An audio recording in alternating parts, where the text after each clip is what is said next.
médias veulent libérer l'Afrique. Vous savez, vous êtes une télévision internationale. Il faudrait qu'à l'international constate quelle est la position du gouvernement. La respiration est terminée. Bonsoir à toutes et à tous et merci de nous retrouver en direct pour cette autre édition de La Palabre intellectuelle. Le mouvement panafricain contre l'injustice occidentale envers l'Afrique, le MPCI-EEA, soutient le président Teodoro Obiang-Nguema Mbasogo dans cette opposition contre des forces qui tentent de déstabiliser son pays. Une manifestation a été organisée au Luxembourg en soutien au président équato-guinéen. On a pu entendre durant cette manifestation des protestations contre les multiples tentatives de déstabilisation de la Guinée équatoriale, protestations également contre le coup d'État manqué à Malabo, protestations également contre la saisie de l'avion présidentiel par les autorités suisses dans le cadre de l'affaire qui oppose la Guinée équatoriale à la multinationale Orange, multinationale donc française. Nous allons avec nos invités sur ce plateau commenter cette sortie donc du mouvement panafricain contre l'injustice occidentale envers l'Afrique.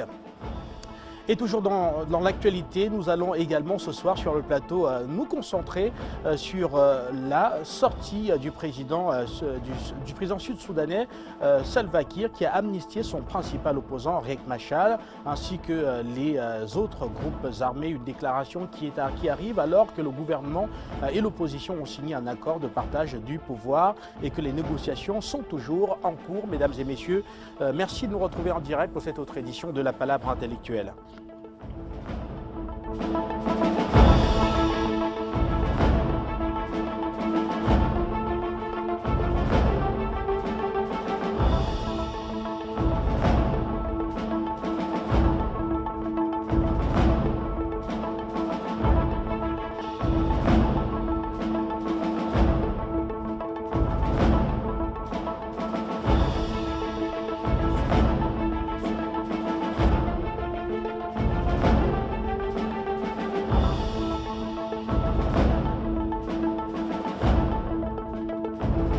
J'aimerais faire savoir.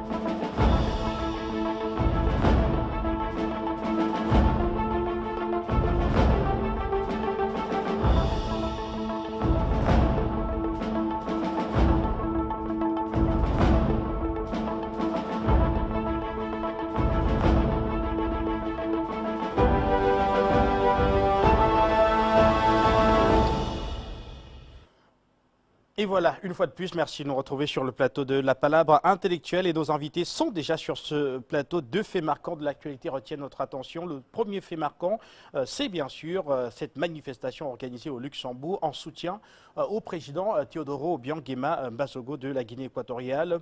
Manifestation du mouvement panafricain contre l'injustice occidentale envers l'Afrique. Et nos invités sont là, docteur Edimo Mongouri. Merci une fois de plus d'être sur ce plateau. Alors comment peut-on comprendre cette manifestation de soutien à la Guinée équatoriale? Quand on écoute le leader de ce mouvement, eh bien celui-ci dit que voilà, il y a une tentative de déstabilisation alors que le président équato-guinéen est en train de faire de son pays un véritable havre de paix après cet Eldorado qu'est la Guinée équatoriale. Absolument. Je pense qu'il se passe beaucoup de choses en Guinée équatoriale depuis des années.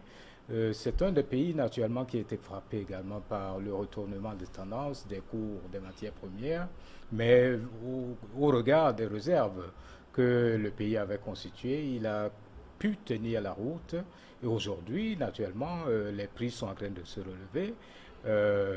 Il est clair que celui-là qui a conduit le pays pendant les moments difficiles fera certainement mieux dans les années qui arrivent. Donc, je crois que les citoyens ne sont pas dupes en le levant si haut, en voulant qu'il continue, en voulant le plébisciter. Je pense que ce n'est que de bonne guerre. Il a travaillé, l'infrastructure routière, ferroviaire, portuaire et tout le reste est en train d'être mise en place, et il y a le logement social, il y a tout ce dont les citoyens ont besoin pour vivre. Je pense qu'il y a une croissance relativement inclusive qui permet à tout un chacun de trouver son compte. En ce sens, je pense que c'est quelqu'un qui devrait normalement rester au pouvoir et continuer ses affaires. Merci à vous, Dr Edimo.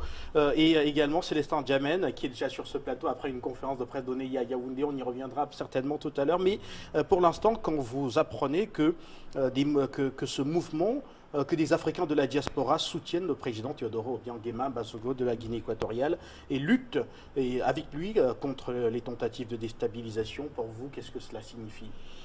Bien, je voudrais déjà, Guy Fondop, saluer la diaspora équato-guinéenne qui est installée, donc, vous l'avez souligné, à l'étranger, parce qu'il faut bien d'abord que les gens comprennent que la diaspora, ce n'est pas les citoyens de seconde zone, c'est les citoyens à part entière. Donc je pense qu'effectivement, il faut soutenir le président Obiang Nguema, parce que je reste convaincu que la finalité de la politique, c'est l'amélioration des conditions de vie des citoyens. Il est bien vrai qu'en 1979, l'ancien dictateur Mathias Nguema, sanguinaire d'ailleurs, est parti par la force des contingences, mais depuis lors, son successeur, Teodoro Obiang Nguema, s'est illustré par son désir d'améliorer les conditions de vie de son peuple. Tout le monde le voit. On le voit d'abord à travers les infrastructures de la Guinée équatoriale. Je rappelle que c'est un pays qui, il y a seulement 30 ans, était encore sur le plan infrastructurel, économique, loin derrière le Cameroun, au niveau de vie, de la hauteur de vie. Aujourd'hui, il est absolument éblouissant, quand on arrive à Malabo ou à Bata, de voir que c'est un pays qui est largement comparable à un pays comme la Belgique, en termes d'infrastructure et de niveau de vie. Maintenant, je pense donc ça suscite des envies, parce qu'il y a des ressources pétrolifères. Donc vous savez que l'intérêt des puissances occidentales, c'est souvent de disloquer le continent africain, surtout les États qui ne sont pas certes très grands sur le plan de superficie géographiquement parlant, mais qui sont très riches, mais surtout dont les dirigeants veulent le bonheur de leur peuple. Donc les Occidentaux ont intérêt à secouer ces pays-là. C'est la première fois que je pense que le mot déstabilisation s'applique à la Guinée équatoriale.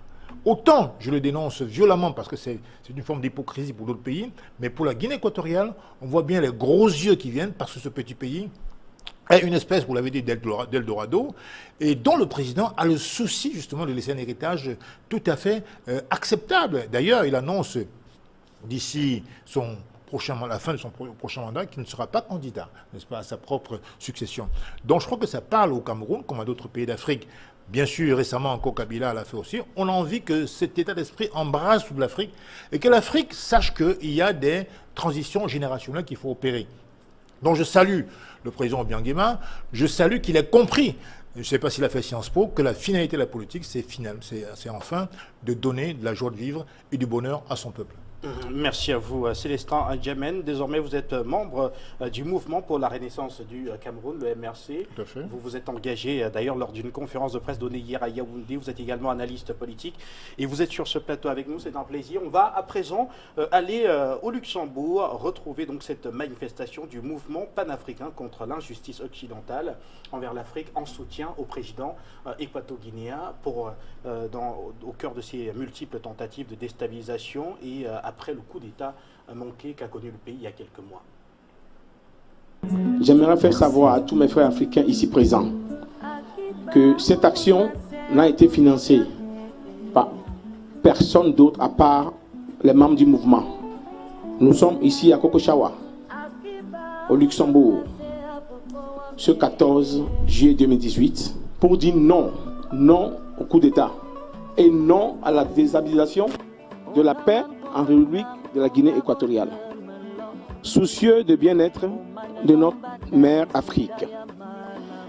Une Afrique battante et nouvelle que nous voulons libre de toujours de néocolonialisme et des chaînes de primates occidentales.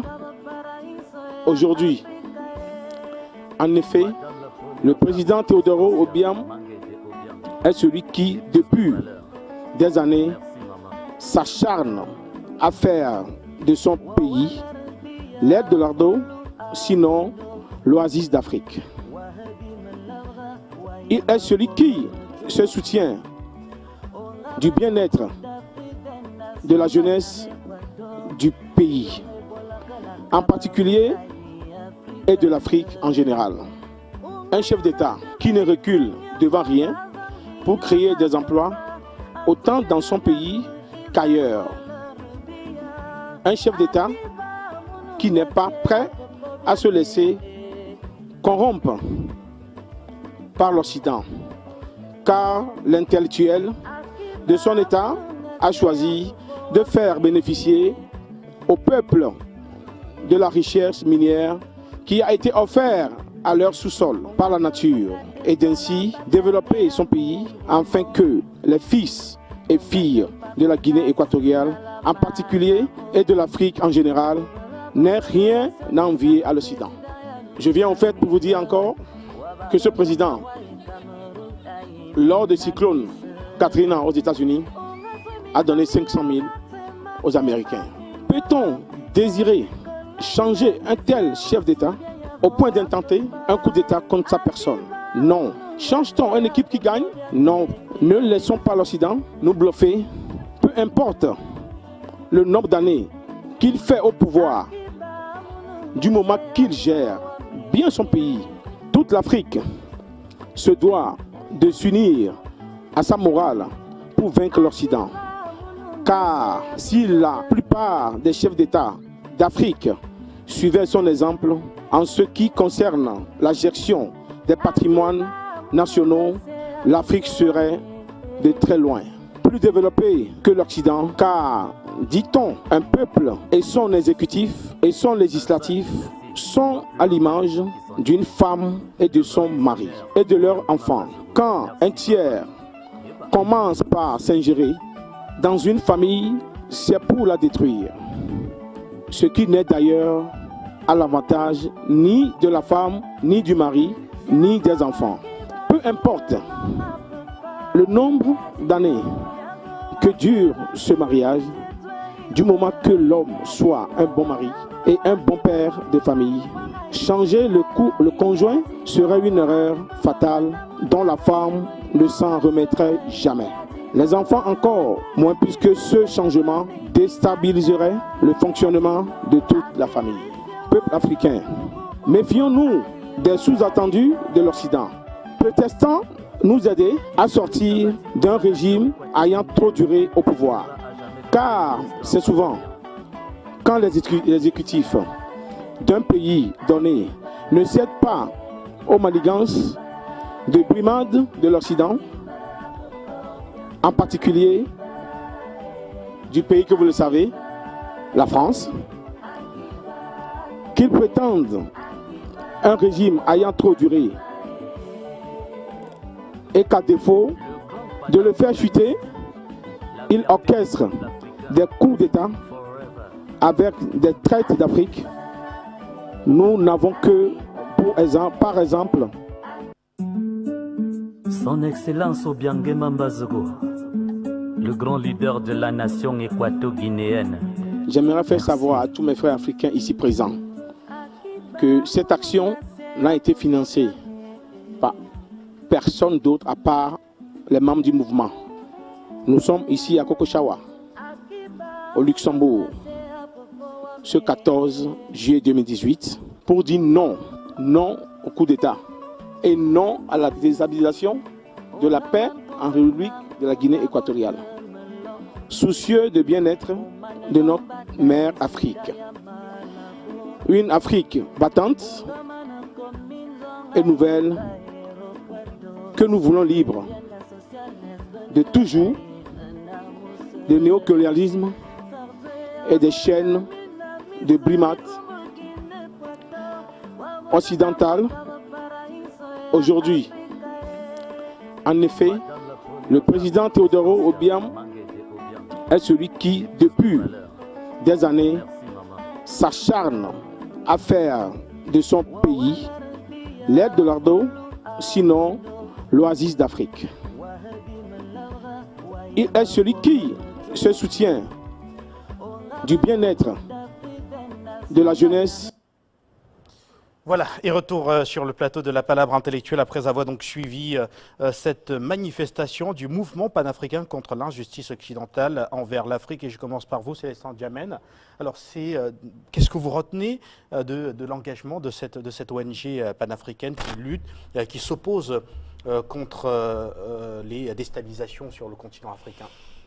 Vous avez dû remarquer, Guy Fondop, que le président Obiang Nguema ne se gargarise pas les étiquettes panafricanistes, mais il pose des actes panafricanistes. C'est ça qui est important. Et je crois que j'aurais été à Luxembourg et j'aurais manifesté avec mes concitoyens africains, comment dirais-je, équato-guinéens. Parce qu'encore une fois, je pense qu'il y a une finalité dans la politique. À quoi sert, j'allais dire, un pays qui pratique de l'électoralisme si la misère perdue est permanente? Le cas de la Guinée équatoriale me semble profondément illustratif parce que nous avons là un président depuis 1979 qui, crescendo, a sorti son pays de la vraie misère, qui, crescendo, a sorti son pays de l'ornière. Et ça, il faut le noter. Je pense qu'il faut être myope et de très mauvaise foi pour ne pas le reconnaître. Donc aujourd'hui, le soutien apporté par nos frères équato-guinéens de Luxembourg me semble particulièrement appréciable. Moi, je l'apprécie. Je pense que le contraire eût été inconvenant. Et moi, je considère donc que M. Obiang Nguema, le président Obiang, doit continuer son œuvre. Évidemment, nous respectons sa décision de ne pas repostuler en 2020. Et la main sera passée à d'autres générations. Mais ce qui est sûr, il faut que le successeur de Obiang Nguema puisse continuer l'œuvre qu'il a commencée dans cet état d'esprit-là. Donc, encore une fois, moi, je pense que quand la nature vous a doté des ressources absolument incroyables, il faut savoir les redistribuer. On a un cas, par exemple, au Cameroun, où on a pratiquement autant, si ce n'est plus, de ressources halieutiques, pétrolifères, diamantifères et aurifères, mais ça ne profite pas à la population. On n'a pas de route, on n'a pas d'hôpitaux, on n'a pratiquement rien. Et face à ce qu'on voit à la Guinée, devant la Guinée équatoriale, on est presque envieux. On est envieux de la Guinée équatoriale. Pourtant, ils ne sont pas forcément plus géniaux que nous. Donc, parce que c'est l'œuvre d'un homme politique, d'une volonté politique. Moi, je suis pour l'engagement politique basé sur des convictions, sur une vision globale et lointaine, n'est-ce pas? Parce que nous l'exerçons par rapport à ceux qui sont gouvernés afin que leurs conditions, n'est-ce pas, de vie puissent s'améliorer. Donc voilà ce que incarne aujourd'hui M. Obiang Nguema. Peu importe les critiques qui vont fuser, c'est vrai, mais en tout cas, nul n'est parfait. Ce qui est sûr, c'est que est-ce qu'aujourd'hui, la Guinée équatoriale, les années de 2000, est comparable à celle des années 70 ?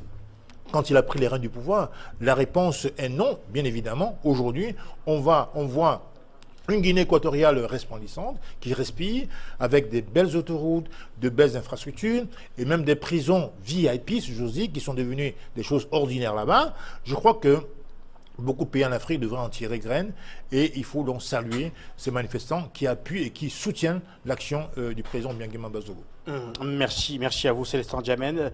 Docteur Edimo, alors, que dire de cette manifestation organisée donc en soutien au président Théodore Obiang Nguema Bazogo? On va voir que la Guinée équatoriale a connu un bond assez spectaculaire sur l'indice de développement humain des Nations Unies. La qualité de vie s'est accrue de façon exponentielle dans le pays, notamment ces 10 dernières années.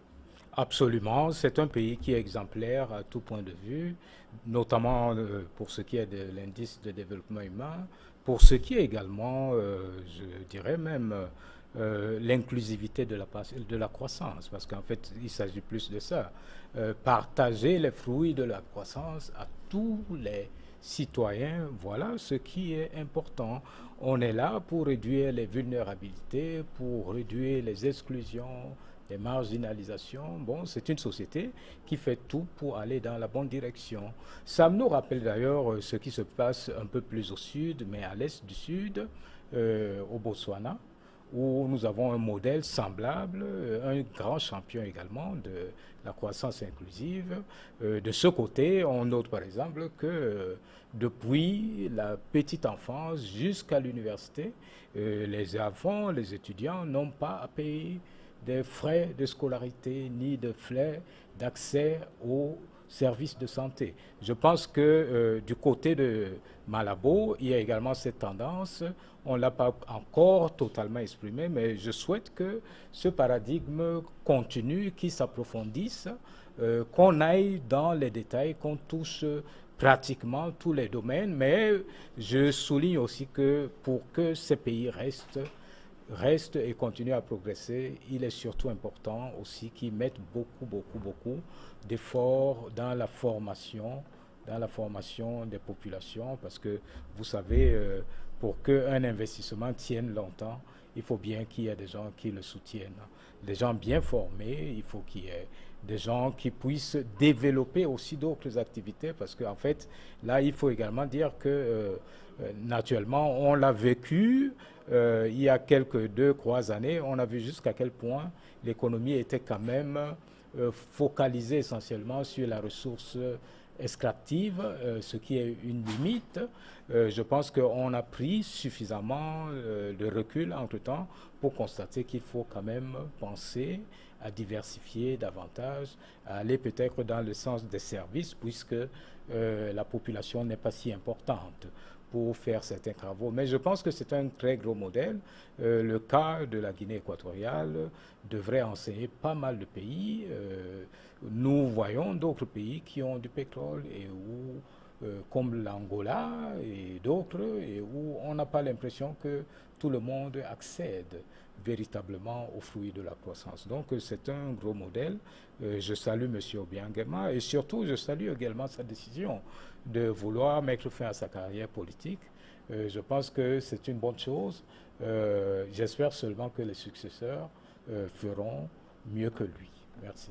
Merci à vous, docteur Edimo. On va poursuivre à présent en ouvrant le standard de la télévision panafricaine. Vous avez donc la possibilité de nous retrouver en direct sur le plateau pour pouvoir commenter cette manifestation au Luxembourg en soutien au président Teodoro Obiang Nguema Mbasogo de la Guinée équatoriale. Les numéros sont bel et bien là. Et rappelez, mesdames et messieurs, que voilà, nous aurons tout à l'heure également à nous pencher sur la situation au Soudan du Sud, où bien sûr le président Salva Kiir a amnistié son principal opposant Riek Machar ainsi que les autres groupes armés du pays. Une déclaration qui arrive alors que le gouvernement et l'opposition ont signé un accord de partage du pouvoir. Et que les négociations sont toujours en cours. Alors, en attendant les téléspectateurs, rapidement, voilà, on me signale que Jean Sapolo est déjà au standard. Bonsoir, Jean Sapolo. Alors, vous également, vous êtes africain de la diaspora. Alors, que vous inspirent ces manifestations du Luxembourg en soutien au président équato-guinéen? Allô. Bonsoir, Jean Sapolo. Bonsoir, Guy Fondop. Bonsoir. Vraiment, c'est avec plaisir que je vous ai eu ce matin et ce soir chez vous. C'est vraiment toujours un plaisir pour nous de voir nos frères panafricanistes venir sur le plateau pour informer, pour soutenir le mouvement panafricaniste. Nous vous remercions, Célestin Diam et tous les autres et son coéquipier qui est sur le plateau avec vous, les journalistes et les techniciens. Nous ne vous oublions pas. Vraiment, nous vous en sommes reconnaissants. Même si les intervenants sur le plateau, des fois, nous avons les points de vue différents, nous devons tout accepter pour que la marche avance. Alors, Guy Fondop, j'appelais depuis très longtemps, mais je n'avais pas eu assez. Aujourd'hui, j'ai assez. J'aimerais dire quelque chose que vos panélistes qui sont là peuvent aussi analyser et voir si ce n'est pas bon. Ça va tout dans le cadre de même le mouvement et plutôt la marche de soutien organisée à Luxembourg par les équato-guinéens, et ça va dans ce cadre aussi, dans la mesure où si nous sommes ignorants des problèmes que nous causent ou bien des techniques qu'utilisent l'ennemi, les Occidentaux, nous serons toujours manipulés parce que nous sommes mal informés. Alors, l'information que j'aimerais que nous mettions l'accent sur, c'est ce que notre confrère Badakani, le président Badakani avait dit l'an passé concernant la charte de l'impérialisme. Vraiment, ça va beaucoup nous aider, surtout les politiciens africains, à redynamiser leur façon de faire la politique vis-à-vis de l'Occident. La charte de l'impérialisme, c'est un point. J'ai souligné qu'il serait bon que vous mettiez cela sur Afrique Média, quelque part pour que nous téléchargeons et analysons pour effectivement voir les techniques, hein, les moyens qu'utilise l'ennemi pour nous déstabiliser depuis très longtemps, parce que ça a duré. Aujourd'hui, nous avons la chance de nous éparpiller parmi eux. Nous voyons effectivement que ce n'est plus possible que ces jeux-là continuent d'être pratiqués. Et nous allons y arriver si nous prenons connaissance de leurs techniques, telles qu'a révélé la fois passée Bandakani sur le plateau. La charte de l'impérialisme, Guy Fondop, ça va permettre, parce que vous voyez, si ce n'est pas ce que les Équato-Guinéens ont compris, ils ne peuvent pas faire la marche parce que les médias occidentaux ne font que donner des informations erronées de nos présidents, de nos pays, et qui, pour certains ignorants, a détruit le pays, à s'engager dans le terrorisme contre leur pays. Vous voyez, Guy Fondop, moi, c'est ce que j'aimerais souligner, et vraiment, c'est très important, c'est très important. Et merci pour la lutte. J'attends vos réponses. Merci. Merci à vous, Jean Sapolo, depuis les États-Unis. Nous vous souhaitons une très belle journée là-bas sur place. Et Patrick Kwangen est en Allemagne. Bonjour, bonsoir plutôt, Patrick. Bienvenue à l'antenne. Allô? Bonsoir Patrick, merci de nous retrouver en direct. Alors que pensez-vous de cette manifestation qui a été faite donc par les Africains de plusieurs nationalités? C'est vrai que tout à l'heure, on a les uns et les autres ont davantage parlé d'Équato-Guinéens, mais on voit effectivement qu'il s'agit de la diaspora africaine avec plusieurs nationalités représentées qui donc manifestaient ce soutien au président Teodoro Obiang Nguema Mbazogo. Oui, mon cher frère Guy Fondop, vraiment déjà bonjour à toi, bonjour à tous les téléspectateurs et téléspectatrices d'Afrique Média de par le monde, bonsoir à tous les standardistes et techniciens, ces braves guerriers et combattants qui nous permettent vraiment, qui ne ménagent pas leurs efforts pour nous permettre de nous exprimer. Un bonsoir particulier à vos deux panélistes et en particulier à M.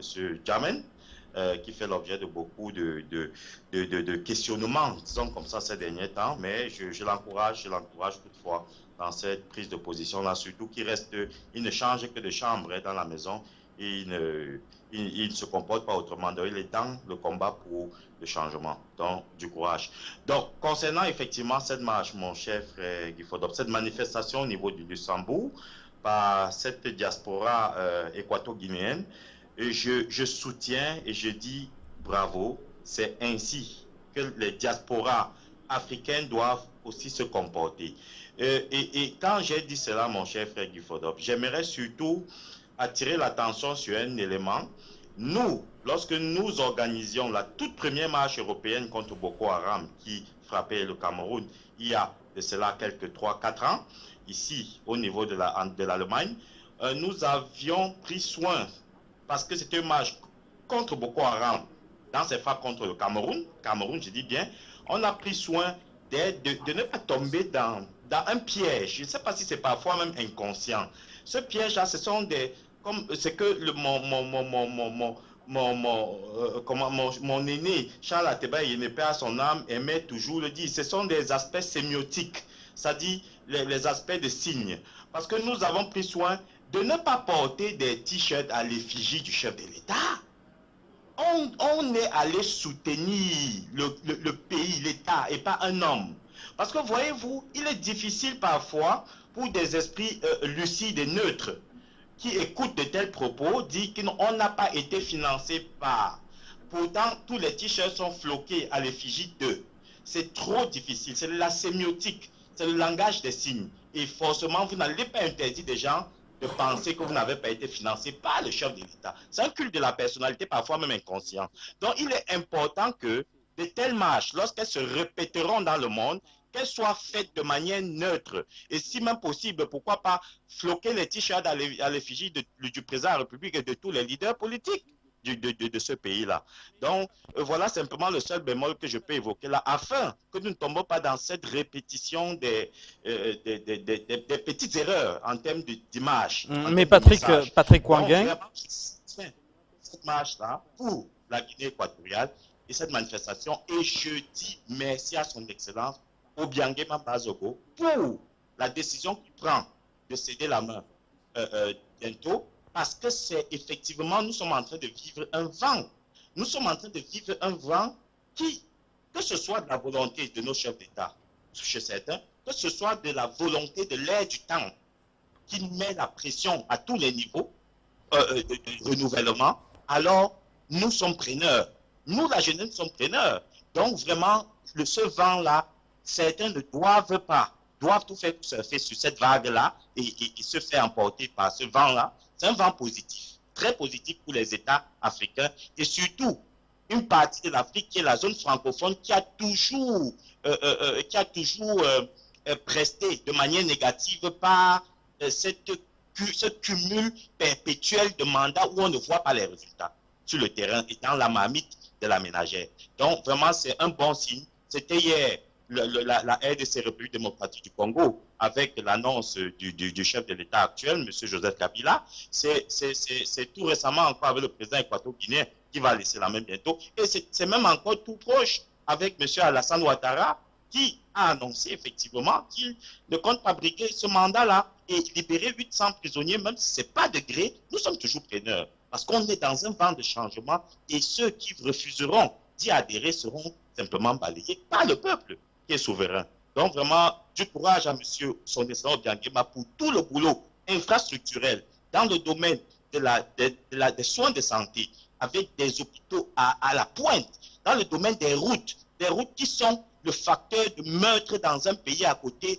C'est-à-dire on se demande chaque jour, les gens doivent mourir, perdre leurs proches de famille. Des chefs d'entreprise qui sont des créateurs de richesse doivent mourir à cause des mauvaises routes. Hein? Quand un créateur de richesse meurt, vous croyez qu'il y a tellement de créateurs de richesse pour le remplacer? Et c'est comme ça le tissu économique en souffre. Les routes, M. Obiangema l'a fait. Donc, il a travaillé et je le félicite une fois de plus et de montrer l'exemple pour ce travail-là déjà.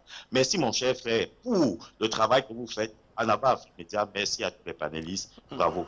Bonne soirée. Merci à vous Patrick Kouanguin. On va poursuivre avec M. Ebé qui est au Luxembourg. Bonsoir, bienvenue à l'antenne.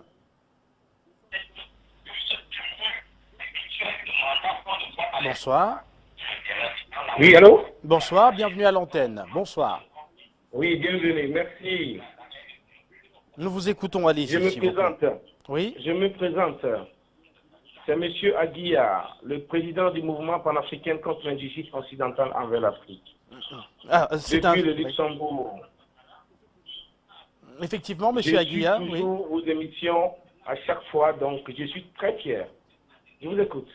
Alors, nous avons donc le privilège et l'honneur de vous avoir sur le plateau. On va donc en profiter pour en savoir un peu plus autour de cette manifestation en soutien au président Teodoro Obiangema Bazogo de la Guinée équatoriale. Alors, qu'est-ce qui a, de manière concrète, motivé cette manifestation? J'ai pas compris. Qu'est-ce qui a concrètement motivé cette manifestation en soutien à la lutte que mène le président équato-guinéen? Au fait, tout juste pour vous dire que nous aimons d'abord l'Afrique. Nous sommes africains. Et quel que soit aujourd'hui ce que nous avions comme des nationalités, nous resterons toujours africains. Nous devons d'abord lutter pour que l'Afrique soit mieux demain pour nos enfants. Et ce qui nous a motivés pour défendre la cause de la Guinée équatoriale, c'est que le président Mbasoko et le vice-président Teodoro Obiangema travaillent beaucoup pour leur pays et pour la population. Ce qu'il fait, on le voit. Et comment peut-on essayer de déstabiliser ce pays? Donc franchement, nous avions estimé, pensé, mûri l'idée avant de décider de lutter pour la Guinée équatoriale. Et nous ne voulons plus du tout des troubles en Afrique. Surtout le pays, la Guinée équatoriale, qui émerge comme ça, qui est en pleine évolution. Nous disons non, non à tout le mal qu'on veut faire pour ce pays. C'est moi qui ai créé ce mouvement. J'ai déjà travaillé plusieurs fois pour d'autres personnes, d'autres présidents dans le monde entier. On vient aussi de faire un petit truc pour le Mali. On les verra plus tard. Nous sommes des panafricains. Nous sommes prêts à mourir pour notre continent, notre patrie, qui est l'Afrique. Je vous écoute. Alors, et nous poursuivons. Il y a plusieurs interrogations d'ailleurs avec les précédents téléspectateurs qui sont arrivés à l'antenne. Alors, la prochaine est de déjà préciser que vous êtes de nationalité togolaise. On a suivi tout à l'heure, il y a plusieurs nationalités au sein de votre mouvement. Peut-on en avoir une idée précise autour de ces nationalités? Oh, donc, franchement, il y a peut-être... il y a 2-3 équato-guinéens ici au Luxembourg, mais il y a des Guinéens, des gens de Guinée-Bissau, il y a de toutes les nationalités. Et puis aussi, le Luxembourg est situé au centre de l'Europe. Nous avons la frontière avec les 3 pays, l'Allemagne, la Belgique et la France.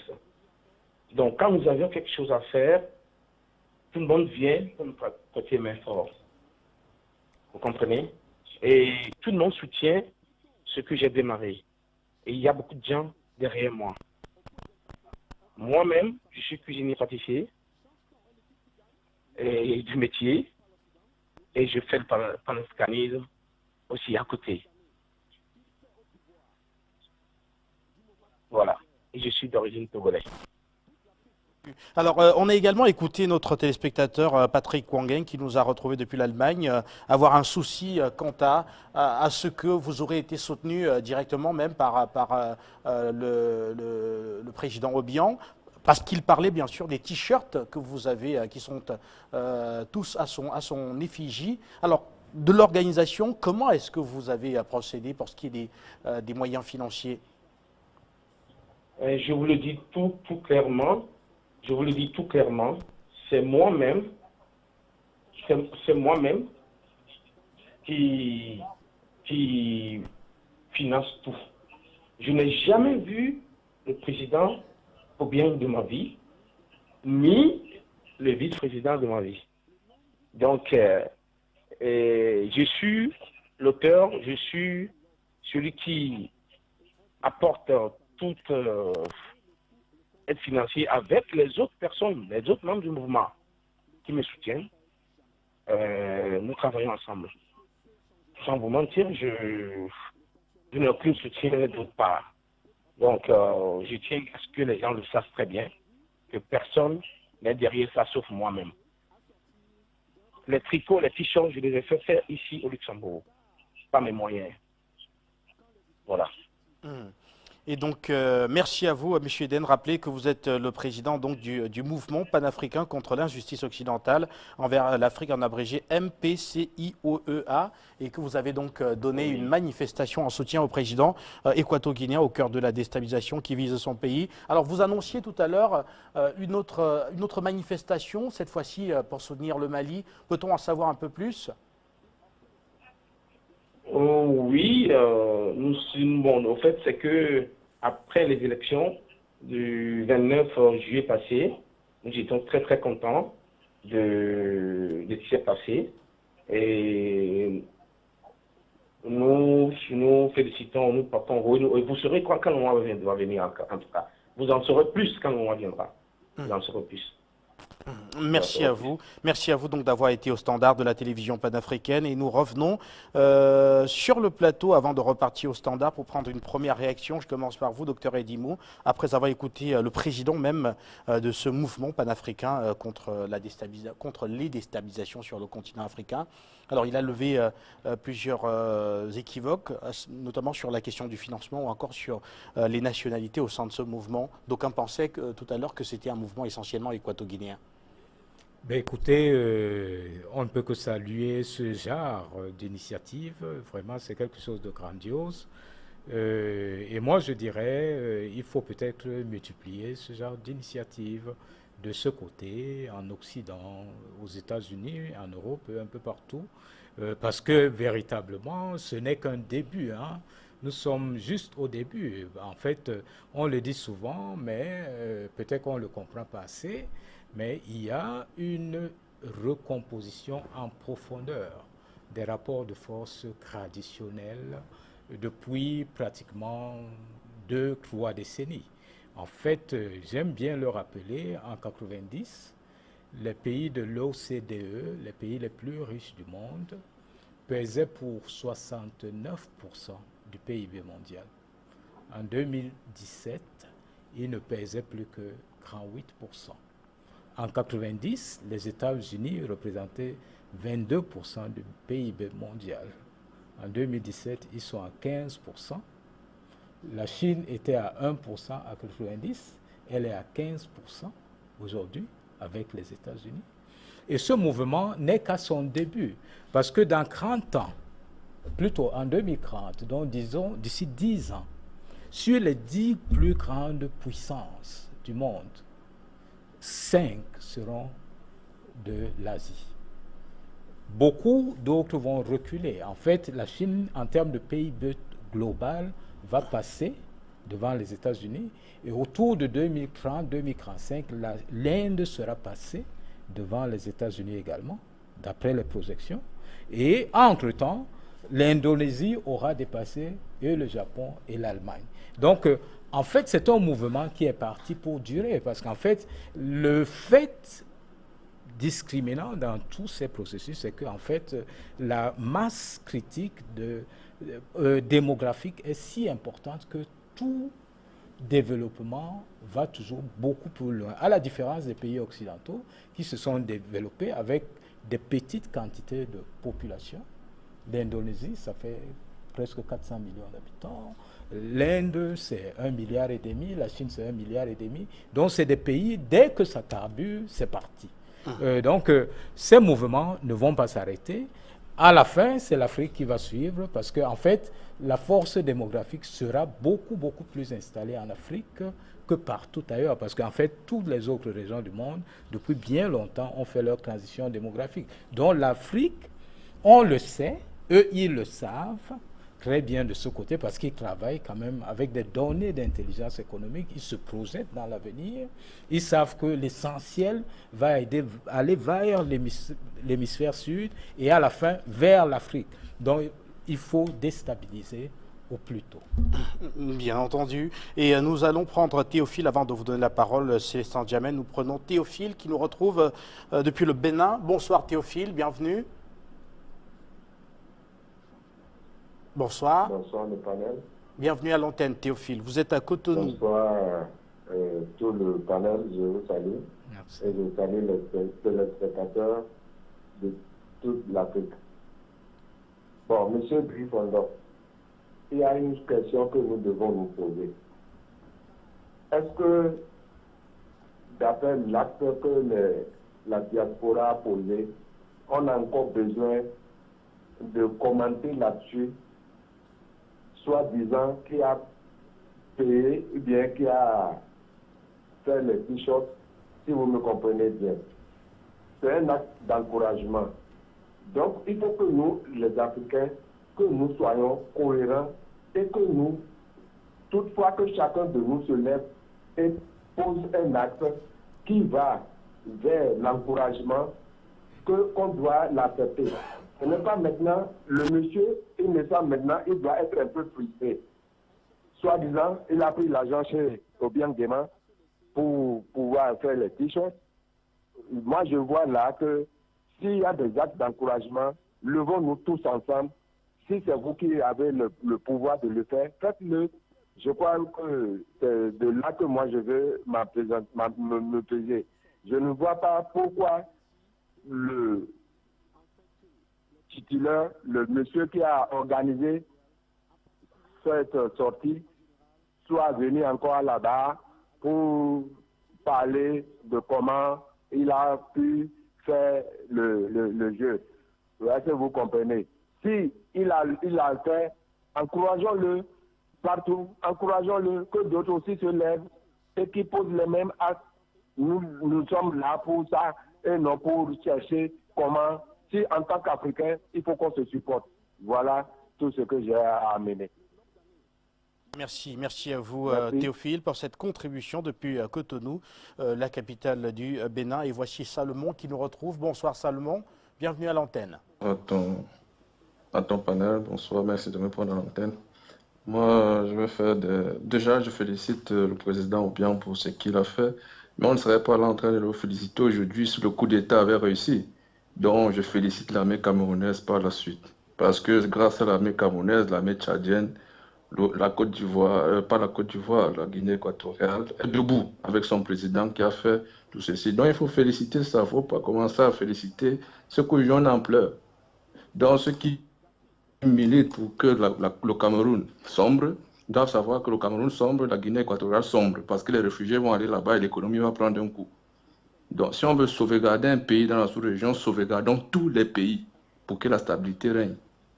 Donc, il n'y a pas question d'avoir des termes d'apaisement ici et des termes d'incendier là-bas parce qu'il n'y a pas les routes. Le code de la route des chauffeurs de la Guinée équatoriale se comporte comme ceux du Cameroun. C'est juste un exemple pour Patrick Kwangen. Les chauffeurs de Guinée équatoriale se comportent comme ceux du Cameroun, même si les routes sont en terre battue. Il y a quand même un code de la route. Et toujours vouloir amener le débat au changement de système. Moi, je vais faire deux observations que de mon point de vue. Il y a deux systèmes qui se jouent là au Cameroun. Il y a ceux qui ont pour système chassé Paul Biya. Ça, c'est leur problème, là, le système qu'ils ont circonscrit. Il y a d'autres qui ont un système qui inclut les gens qu'il faut chasser de la France, et chasser tous ces pilleurs-là. Et moi, je dis que monsieur qui est sur le plateau, le nouveau du MRC, là, j'ai oublié son nom. Célestin Djamène. Monsieur Djamène, oui, ouais. Monsieur Djamène, ouais. Il fait partie de ceux qui sont dans le système de chasser Paul Biya, en oubliant que ce n'est pas Paul Biya qui fixe les prix du cacao. Et déjà, la Guinée équatoriale a intégré le franc CFA en quelle année? De 1959 à 2009, on a percé combien de trous de pétrole? On a investi dans quoi? On a juste liquidé notre économie. Pourquoi en vouloir à Paul Biya qui a supporté tout ça? Quand il a dit que je n'irai pas au franc CFA, quel est le peuple qui était derrière Paul Biya pour le soutenir dans cette vision-là? Qui? Son discours de 96, quand il parlait de la division des pays africains, il faut repasser ça sur Afrique Média pour que les Africains voient le visionnaire qu'on a au Cameroun. En 96, il a parlé de la division des pays africains, du démantèlement des pays africains. En 96, à l'OIA. Mais on vient là, on veut nous embrouiller.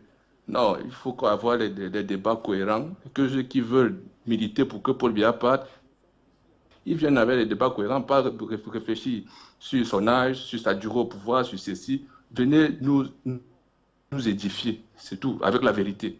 Et on va adhérer à votre problématique. Merci et bonne continuation, Guy Fondop.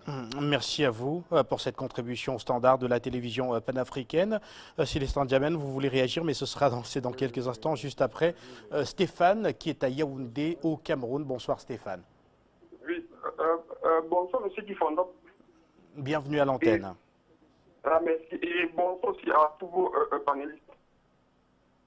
Oui, moi je pense par rapport à l'acte posé par les diasporas africaines, on n'a pas besoin de savoir d'où viennent les fonds ou d'où ne viennent pas les fonds. Parce que ces mêmes fonds qu'on demande où est-ce que l'on vient, ce sont les mêmes fonds que ceux qui nous déstabilisent prennent chez nous pour venir le faire. Alors si ça vient aussi de chez nous, par exemple pour faire ce type d'initiative pour encourager nos dirigeants, moi je ne vois pas vraiment où est le problème par rapport aux fonds.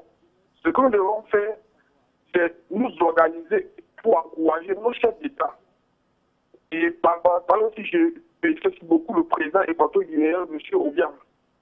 Alors, M. Bifolo, quand j'ai dit ça, j'aimerais aussi dire quelque chose que je ne comprends pas aussi souvent, parce qu'on ne peut pas être là à féliciter le président Obiang et pas les actes qu'il pose hors et hors.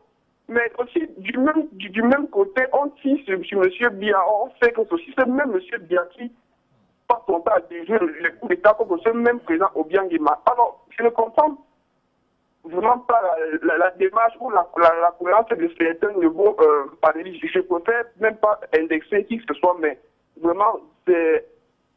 Bon, je sais pas. Ça embrouille un peu parce qu'on ne sait même plus qui ou marcher.